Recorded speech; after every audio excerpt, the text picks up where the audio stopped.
Hi, I'm Kaylee and welcome to Behind the Badge, the good that we don't talk about. Today I have some questions for you all about the deeper aspects of cops to shed some light on the struggles law enforcement encounter.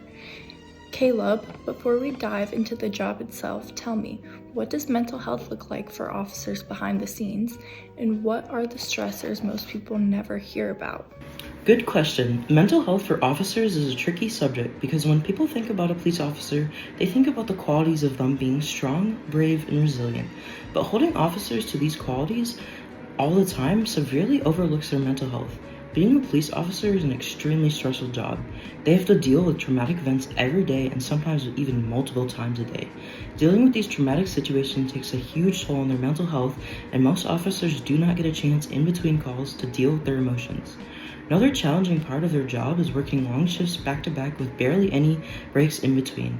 Not getting enough sleep absolutely impacts mental health negatively. A big struggle as well is that a lot of officers also worry about getting help because they don't want to be seen as weak or unfit for the job. And although a lot of police departments offer mental help, a decent amount still struggle with finding the funding for these programs. Giving proper help and resources to our officers is extremely important and minimizes the problems that come from being mentally unwell on the job. Great answer, Caleb. I agree that mental health is highly stigmatized within law enforcement. The next question is for Kaysen. What is something about officers that the public rarely see? People often see the badge before they see the real side of the police officer. And I think one thing that the public rarely recognizes is that police officers are just normal humans like anybody else. Behind the uniform, they're just moms or dads or neighbors or people who grew up in regular communities just like us. They deal with stress, fear, pressure, and mistakes the same way we do. A lot of officers go home after a long shift still thinking about the things that they saw that day and carry on that emotional weight lightly because the job asks them to be strong in every moment.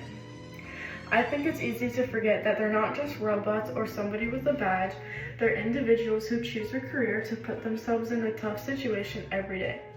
Many officers genuinely want to help, to make a difference and protect people who don't even know. And just like anybody else working a demanding job, they need support, understanding, and compassion. When we take a second to see the human side before the badge, it opens the door to be a better community, more empathy, and a healthier relationship between the community and law enforcement. That was a great explanation, Kaysen. Chloe, the use of force is one of the most controversial parts of policing. Can you walk us through what is happening in an officer's mind in those split seconds before action is taken? Officers often get tunnel vision when faced with a dangerous situation. They think most about safety over anything else, and sometimes criminals have to be apprehended quickly and forcefully to prevent any further harm. Some people think that all law enforcement officers want to be aggressive and kill or injure people, but officers hardly ever use lethal or near lethal force if they don't have to. Officers who have used deadly force were protecting themselves against a threat. Police are often scrutinized for not handling a threat with more force, and they're scrutinized for handling a threat with force.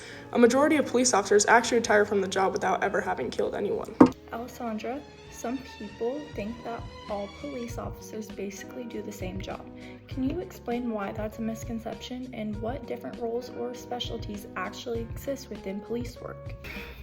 Yeah, so a lot of different people think that policing is just like one giant thing of similarity, but the reality of that is not all police are just sitting in their cars taking calls and just patrolling.